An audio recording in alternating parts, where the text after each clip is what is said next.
YouTube channel. My name is Manisha Sharma and I welcome you all in a very happy new year. तो आज हम जानेंगे ऐसी 5 आदतों के बारे में जो कि हर सक्सेसफुल इंसान के अंदर हैं। नहीं भी हैं तो उन्होंने वो आदतें डेवलप की हैं। हर नॉन फिक्शन जितनी मैंने पढ़ी हैं और जो भी हैं उनमें इन 5 आदतों के बारे में जिक्र किया गया है, क्योंकि हैबिट्स एक ऑटोमेटिक रिस्पॉन्स देती हैं आपको। आदतें आपको वो सब कुछ दिला सकती हैं जो आप अपनी जिंदगी में चाहते हैं। एक बेहतर जिंदगी, एक खुशहाल जिंदगी, एक अच्छा लाइफ पार्टनर, एक अच्छी रिलेशनशिप, साल, नया मोटिवेशन, नई उम्मीदें, नया जोश। और जैसे ही जोश आता है हम लोग बहुत सारे रेजोल्यूशन ले लेते हैं कि अरे एक्सरसाइज डेली, मैं बुक्स पढ़ूंगी, मैं पढ़ाई करूंगी, मैं रोज पानी पीऊंगी, टाइम से सोऊंगी, अच्छी डाइट लूंगी, ग्रीन वेजिस खाऊंगी, जंक फूड नहीं खाऊंगी, and a long list goes continuous. Okay, but you all know कि resolutions are like motivations. They can start you but they cannot keep you going. So हम क्या करें कि हम वो चीज करते रहे जो हमने सोची है, लेकिन प्लानिंग और एक्शन के बीच में गैप रहता है जिसे हम आलस, एक्सक्यूजेस और भी चीजों से फिल इन कर देते हैं। तो हमें लॉन्ग टर्म सोल्यूशन की जरूरत है, तो दैट आर हैबिट्स। हमें ऐसी आदतें बनाने की जरूरत है जो कि एक लॉन्ग टर्म सोल्यूशन है और वो हमें कीप गोइंग रखते हैं, मोटिवेशन के भरोसे नहीं बैठे रहते। कुछ भी हो हम वो काम करते हैं, मन हो या ना हो। तो अगर आप जानना चाहते हैं कि वो 5 आदतें कौन सी हैं, जल्दी से कमेंट बॉक्स में टाइप करेंगे यस, और हम अपनी वीडियो को शुरू करते हैं। सबसे पहला है एक्सरसाइज। हेल्थ इज वेल्थ, आप सभी जानते हैं। हम सभी को ऐसा लगता है कि मुझे तो कभी कुछ नहीं होगा, मैं कभी बीमार नहीं पड़ूंगा या मेरे को कोई बीमारी नहीं होगी, और अनफॉर्चुनेटली हमें भी बीमारी लगती है क्योंकि वी आर ऑल्सो ह्यूमंस, और ह्यूमंस की जो बीमारियां ऑब्वियसली बात है हमें भी लगती हैं। तो prevention is better than cure. शरीर ही एक ऐसी जगह है जहाँ पे हमें हमेशा रहना है, तो ऑब्वियसली बात है हमें अपनी बॉडी का ध्यान रखने की बहुत ज्यादा जरूरत है। और कमजोर शरीर के अंदर ही कमजोर दिमाग रहता है, और कमजोर शरीर पर ही बहुत सारी बीमारियां अटैक करती हैं, जिससे हम और बीमार होते चले जाते हैं और हमारे अंदर एनर्जी नहीं रहती, इम्यून सिस्टम बहुत वीक हो जाता है, स्ट्रेंथ भी नहीं रहती है। तो एक्सरसाइज करने के बहुत सारे फायदे हैं। एक्सरसाइज करने से आपकी बॉडी के साथ साथ आपका मूड, आपका एटीट्यूड, आपका दिमाग बिल्कुल अलग होता है। आज की बिजी लाइफ में, डिजिटल एज में, हमें सब कुछ क्लिक पर मिल सकता है, लेकिन हेल्थ एक ऐसी चीज है जिसके लिए हमें सिंसियरली एफर्ट्स डालने की जरूरत है, बहुत ज्यादा डिसिप्लिन के साथ मेहनत करने की जरूरत है। तो prevention is better than cure. कल को हमें बीमारी लगे और मजबूरी में हमें दवाइयां खानी पड़े या तब एक्सरसाइज करनी पड़े, उससे बेटर है कि आज ही हम एक्सरसाइज करें और अपनी बॉडी के अंदर स्ट्रेंथ डेवलप करें।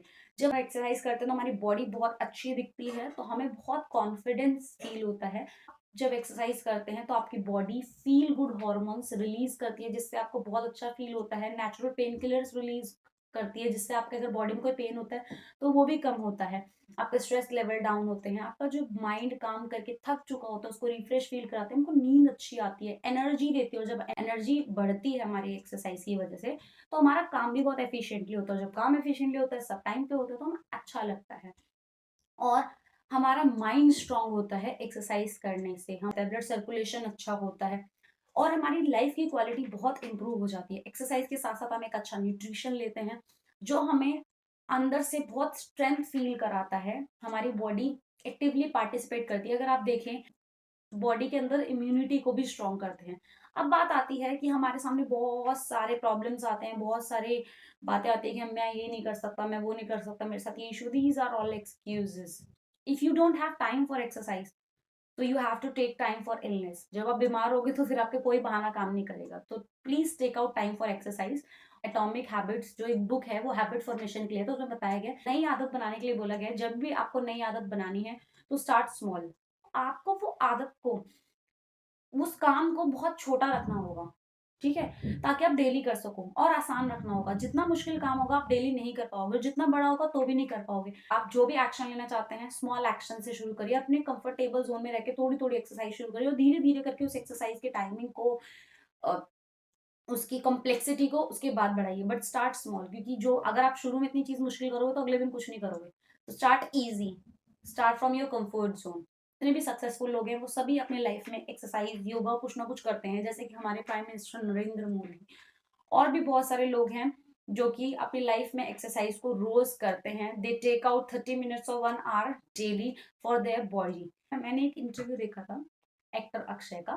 तो उन्होंने बोला था कि शुरू से ही मेरा मानना है कि अपनी अच्छी सेहत के जिम्मेदार हम लोग खुद हैं। जो इंसान दिन के 24 घंटे में, मैं ये बात पहले भी दोहरा चुका हूँ, फिर दोहरा, जो इंसान दिन के 24 घंटों में से अपने शरीर को एक घंटा ना दे सके, उसे मर जाना चाहिए। Kill yourself.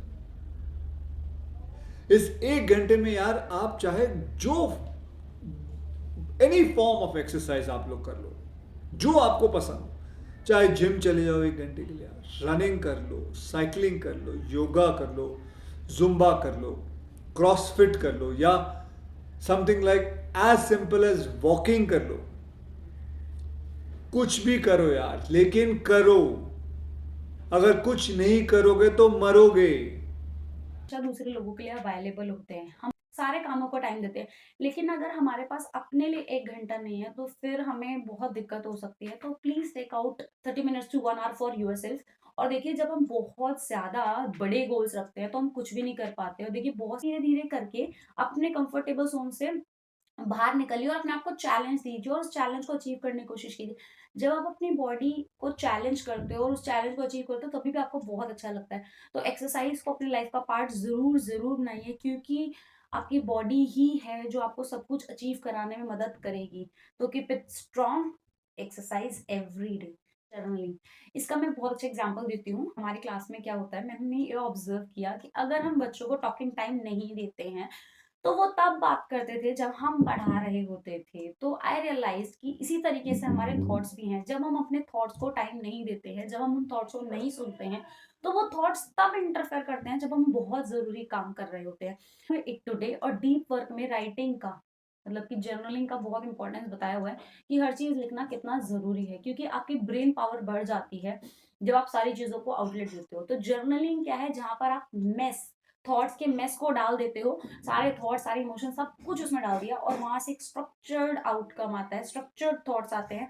आपको एक क्लैरिटी मिलती है, आपको एक डायरेक्शन मिलता है। What is journaling? Journaling is writing everything down in a notebook, in a journal, in a diary. जो भी आपके थॉट्स हैं, इमोशंस है, प्रॉब्लम है, इश्यूज हैं, स्ट्रेस है, विश है, जो भी कुछ है, learning, achievement, everything, right it down. क्योंकि आपने देखा होगा, जब कोई इशू चल रहा होता है, आपके दिमाग में कुछ चल रहा होता है, आप कुछ भी कितना ही अपने दिमाग को सुना लो, नहीं जो फोकस करना है, नहीं जो फोकस करना है, नहीं कर पाते हम, क्योंकि हमारे दिमाग में वो इशू चलता ही रहता है, वो चीज चलती रहती है। तो हम क्या कर सकते हैं, राइट इट डाउन। सबसे पहले उस थॉट को टाइम दो भाई, तू पहले तुझे टाइम देता हूँ मैं, तू बता क्या बोलना है तुझे। उस थॉट को, उस इमोशन को टाइम दीजिए, लिखिए उस नोटबुक पर। और सबसे पहली बात क्या है, जर्नलिंग से एक आउटलेट मिलता है आपके इमोशंस को, आपके थॉट्स को। और जब वो आउटलेट मिल जाते हैं तो आपका जो ब्रेन का स्टोरेज है, मेमोरी है, वो फ्री हो जाती है। और उसके बाद क्या होता है, आपकी कोई हाथी की मेमोरी तो है नहीं जो आप सब कुछ याद रख सकते हो। हमें लगता है ऐसा, लेकिन हमारा दिमाग जो होता है सिर्फ इंपॉर्टेंट बातों को ही संभाल के रखता है और बाकी सारी चीजों को भूल जाता है। ठीक है। तो एक तो सबसे पहली बात, हमारे सारी चीज हमारे रिटर्न होती हैं। दूसरी चीज, हमारा दिमाग फ्री हो जाता है। हमारे जो पहले अगर हम नहीं लिखेंगे तो हमारे दिमाग में वो थॉट्स चलते रहेंगे और हमारा माइंड उसी में कंज्यूम रहेगा, जिससे हम इंपॉर्टेंट काम पर फोकस नहीं कर पाएंगे। तो जब हमारा मेमोरी फ्री हो गया तो हम इंपॉर्टेंट चीजों पर ध्यान दे सकते हैं। दूसरी चीज, हम रिफ्लेक्ट करते हैं कि हमारा दिन कैसा गया, हमने क्या सीखा, क्या नहीं सीखा, क्या करना चाहिए था, क्या नहीं करना चाहिए था, क्या मैं मेरे लिए अच्छा है, क्या नहीं है, क्या मेरे लिए मैटर करता है, किसको प्रायोरिटी देनी है, किसको नहीं देनी है। There are lot of things जिस पर हम रिफ्लेक्ट करते हैं अपने सारे एक्सपीरियंसेस पर, एज अ थर्ड पर्सन, कि आज की मेरी क्या लर्निंग रही, क्या मेरे थॉट्स थे, क्या मेरे आइडियाज थे, क्या मेरा पॉजिटिव है, क्या मेरा नेगेटिव है।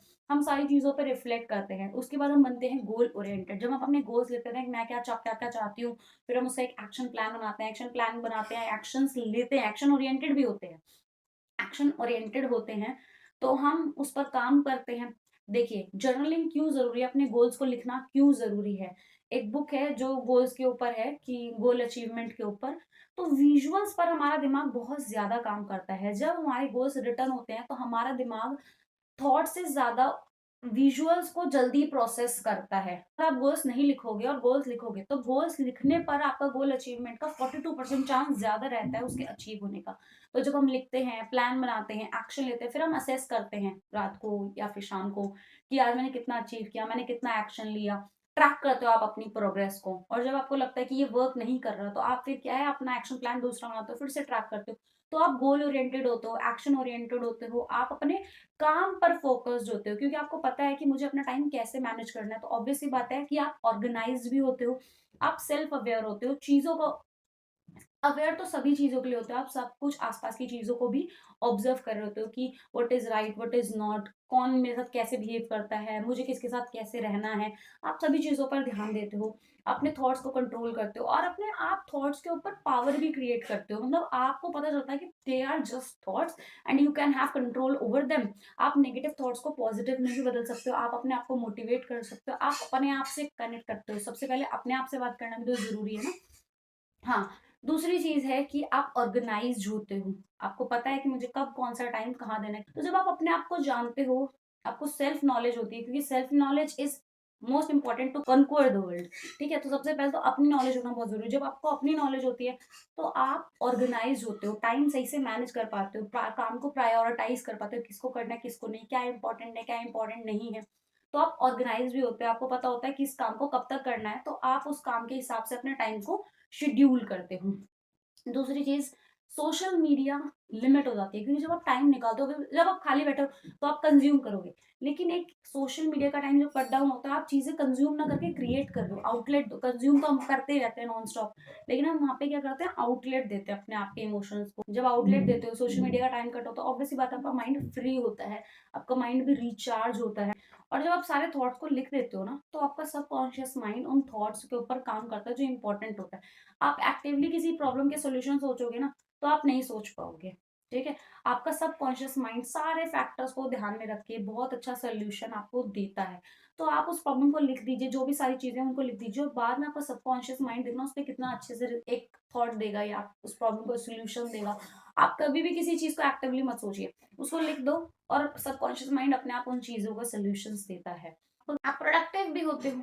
ठीक है? अब बात आती है कि हम कैसे करें, हम कैसे स्टार्ट कर सकते हैं। तो कोई इशू नहीं है, आप सिंपल सी कोई भी नोटबुक ले लो, ऐसे नहीं बहुत फैंसी सी डायरी चाहिए, जो भी आपको आ रहा है उसको लिख दो।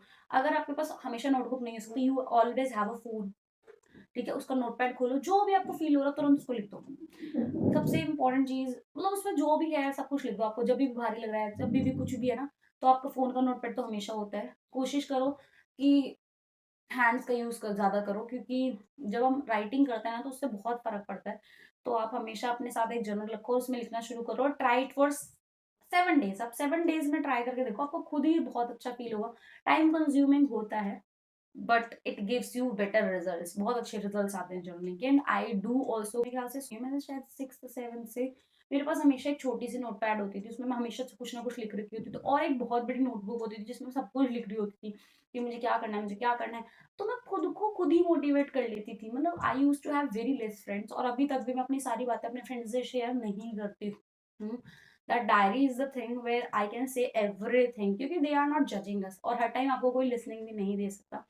तो always have a friend, that is diary. आप अपनी हर बात को बिना इंटरप्शन के बता सकते हो। आप किसी फ्रेंड को अपनी बात बताओगे, सबसे पहले तो अपनी सारी बात हम बता नहीं सकते। दूसरी चीज, अगर हम बताएंगे तो आज का टाइम ऐसा है कि कोई लिसनिंग नहीं देना चाहता, सबसे पहले वो अपनी एक्सपीरियंसेस बताता है। तो हैव अ डायरी, अपनी सारी बातें आप उसमें लिखिए, और आपका सबकॉन्शियस माइंड बहुत अच्छा फ्रेंड है जो आपको बहुत अच्छे सोल्यूशन देगा। Third is meditation. देखिए, अगर आप एक बर्तन लोगे, उसमें मिट्टी मिली होगी, आप चाहते हो कि वो मिट्टी वाला पानी आपको ना मिले, साफ पानी चाहिए, तो आपको क्या करना पड़ेगा, पानी और मिट्टी को अलग अलग करने के लिए थोड़ी देर उस पानी को छोड़ना होगा, ताकि मिट्टी सेटल डाउन हो जाए। इसी तरीके से हमारा दिमाग है, कि जब हमारे दिमाग में बहुत सारा थॉट्स का मिस होता है और हम बहुत ज्यादा स्ट्रेस में होते हैं, तो बी काम, थोड़ी देर के शांति से बैठो, छोड़ दो उन थॉट्स को, उन पे ध्यान मत दो, शांति से बैठ जाओ। और जब आप बैठोगे तो उसी तरीके से हमारे थॉट्स और शांति अलग अलग हो जाएगी। है शांति से बैठना और अपने थॉट्स को ऑब्जर्व करना, कि आपको कौन कौन से थॉट्स आ रहे हैं, और आप ऑब्जर्व करो अपनी बॉडी को, अपनी ब्रीथ को। और आप शांति से बैठकर देखोगे कि जिन थॉट्स को आपने कभी टाइम नहीं दिया, जो सप्रेस किया आपने हमेशा, या ऐसे थॉट्स जिन पर कभी ध्यान भी नहीं दिया, वो थॉट्स निकल कर आते हैं। उसके बाद आपका दिमाग बहुत शांत होता है, आपका बीपी मेंटेन होता है, स्ट्रेस कम होता है, एनर्जी आपकी बूस्ट होती है, आपका जो एनर्जी लेवल्स वो तो अच्छे होते हैं, आपको बहुत अच्छा फ़ील होता है, बहुत शांति फ़ील होती है। आप जब शांत बैठते हो ना तो आपकी बहुत सारी प्लानिंग उस टाइम पर होती है। आप कॉन्सन्ट्रेट कर पाते हो, फ़ोकस बढ़ता है आपका। क्योंकि आप टोटली जब आप मेडिटेट करते हो तो आप मोस्टली लोग यहाँ पे ध्यान दे रहे होते हैं, लेकिन कई लोग अपनी बॉडी को ऑब्ज़र्व कर रहे होते हैं, वो माइंडफुल होते हैं। अपने हर एक ब्रेथ को, अपनी बॉडी पार्ट्स को, हर अपने चारों ओर चीज़ों को ऑब्ज़र्व करते हैं। और जो थॉट्स होते हैं उनको ऑब्ज़र्व करते हैं, उनको आते हैं, थॉट्स को भेज देते हैं। मतलब उनको पता लगता है कि they have more power over thoughts. Thoughts के ऊपर बहुत ज़्यादा पावर है। थॉट्स तो आएँगे ही आएँगे और दे आर जस्ट थॉट्स, तो उनके ऊपर कंट्रोल कर पाते हैं। तो मेडिटेशन बहुत अच्छी चीज़ है, जिससे आप अपने ऊपर कंट्रोल कर पाते हो। आप एक एक तो बाहर का वर्ल्ड है, एक इनसाइड वर्ल्ड है जो हमारे अंदर है। हम स्पिरिचुअल लेवल पर अपने आप से कनेक्ट होते हैं। हम अपने अंदर की बॉडी को ऑब्जर्व करते हैं, अंदर के स्पेस को, अपने थॉट्स को, अपने इमोशंस को, हम अपने रियल सेल्फ से मिलते हैं। और जब हम मेडिटेशन करते हैं तो बहुत सारी चीज़ों का सोल्यूशन हमें सबकॉन्शियस माइंड देता है। जो थॉट्स को हमने हमेशा सप्रेस किया होता है वो थॉट्स आउटलेट के फॉर्म में बाहर आते हैं। और हमारा माइंड जो होता है बहुत स्ट्रेस से फ्री होता है, हम बहुत हल्का फील करते हैं। तो मेडिटेशन इज लाइक हमारी जो अवेयरनेस है वो एक अनियन की तरह है। जैसे हम मेडिटेशन करते हैं, जब हम बहुत डीप जाते हैं और बहुत कॉन्सेंट्रेटेड मेडिटेशन करते हैं तो हमारे वो जो छिलके होते हैं एक एक करके उतर रहे होते हैं और हम अपने आप से ही अवेयर होते हैं। हम अपने आप से सेल्फ क्वेश्चनिंग करते हैं कि हम ऐसा क्यों कर रहे हैं, क्या कर रहे हैं। हम अपनी वैल्यूज को, अपने मेट्रिक्स को रियलाइज करते हैं और हमारी बहुत सारी प्रॉब्लम्स सॉल्व होती है। तो meditation is very useful for health, for mind, for piece. अगर आप चाहते हो कि आप में शांति हो, देखिए दूसरी चीज, बहुत इंपॉर्टेंट चीज ये है कि जब हम मेडिटेशन करते हैं तो हम अपने दिन, अगर हम शुरुआत मेडिटेशन से करते हैं अपने दिन की, तो we become proactive instead of reactive. हमारे पास एक पर्पस होता है दिन का, हम सारी चीजों को एनालाइज कर सकते हैं, हम रिएक्ट नहीं करते। हमें पहले से पता होता है, हम बहुत शांत रहते हैं और हमारी एनर्जी का लेवल बहुत हाई होता है मेडिटेशन के बाद। और मेडिटेशन हमें एक पर्पस देता है और हम चीज़ों को बहुत ऑब्जर्व कर पाते हैं। पेशेंस से फोकस, कंसंट्रेशन इंप्रूव होता है, हमारे काम की क्वालिटी अच्छी होती है, हम प्रोडक्टिव बनते हैं। हम कभी भी ना थोड़ी देर के लिए बैठ के अपने साथ टाइम स्पेंड नहीं करते हैं, ठीक है? और सबसे पहले टाइम स्पेंड करना अपने साथ ज़रूरी है, हमें अपनी बातें सुनना ज़रूरी है। और हो सके तो मेडिटेशन करने के बाद जर्नलिंग करना, देखना कितना अच्छा लगेगा। Meditation is very good for your mental health, emotional health. है gratitude, always have a attitude of gratitude, क्योंकि gratitude is the root of joy. Gratitude है क्या? तो जब भी हमें जो चीजें मिली हैं, हर टैंजिबल और इनटैंजिबल एक्सपीरियंस के लिए, लोगों के लिए, चीजों के लिए, जो भी हमें चीजें दी, जो मिली है, जो भी चीजें हमें मिली हैं अपनी जिंदगी में, उसके लिए हमें थैंक यू फील करना चाहिए। थैंक यू बोलना क्यों नहीं बोला मैंने, क्योंकि थैंक यू बोलना और फील करना में बहुत डिफरेंस है। जब हम किसी चीज को बोल दिया, फॉर्मली ऊपर से बोल दिया हमने थैंक यू, लेकिन अगर हम उसको अंदर से फील नहीं करते तो हम उस चीज की कदर भी नहीं करेंगे और उसको हम टेकन फॉर ग्रांटेड लेंगे।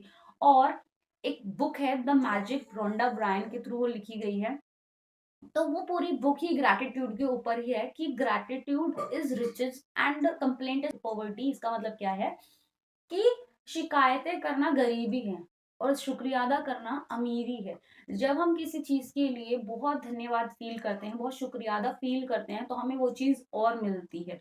तो the more thankful you are, more you will see. जितना ज्यादा आप उस चीज के लिए शुक्रिया अदा फील करेंगे, जिस चीज के लिए जितना आप खुश फील करेंगे, हाँ मेरे पास ये है, मतलब मैं बहुत शुक्रिया अदा हूँ उस चीज के लिए, उतनी ही ज्यादा आपको वो चीज मिलेगी। और जब आप इस चीज, इस एटीट्यूड के साथ हमेशा रहते हो कि thank you so much for this, तो आपको वो चीज मिलती है और आपको बहुत खुशी भी फील होती है, आप बहुत सेटिस्फाइड फील करते हो।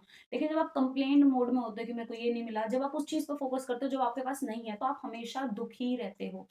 तो always start your day with a attitude of gratitude. हमेशा जब उठे तो भगवान को हाथ जोड़ें और ग्रैटिट्यूड फील करें कि हम जिंदा हैं।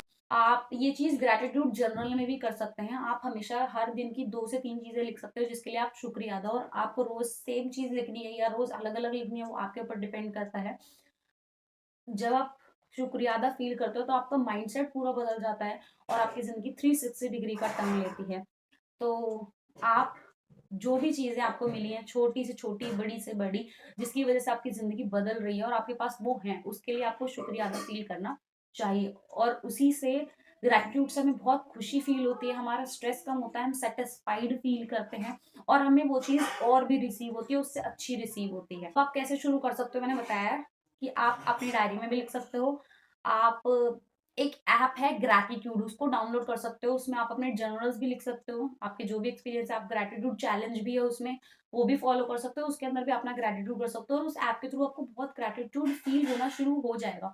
तो I use that app as well as I write in my own journal. और मैं जब सुबह उठती हूँ तब तो मैं हाथ जोड़ के बोलती ही हूँ हर चीज के लिए भगवान को thank you.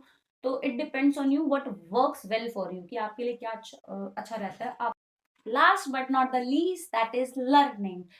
Life never stops teaching you, so never stop learning. What is learning? जिंदगी कभी भी आपको सिखाना बंद नहीं करती, तो आप भी सीखना बंद मत करिए। ये सीखना है क्या? तो learning is gaining new skills, new knowledge, new understanding and new values, new thoughts, new ideology.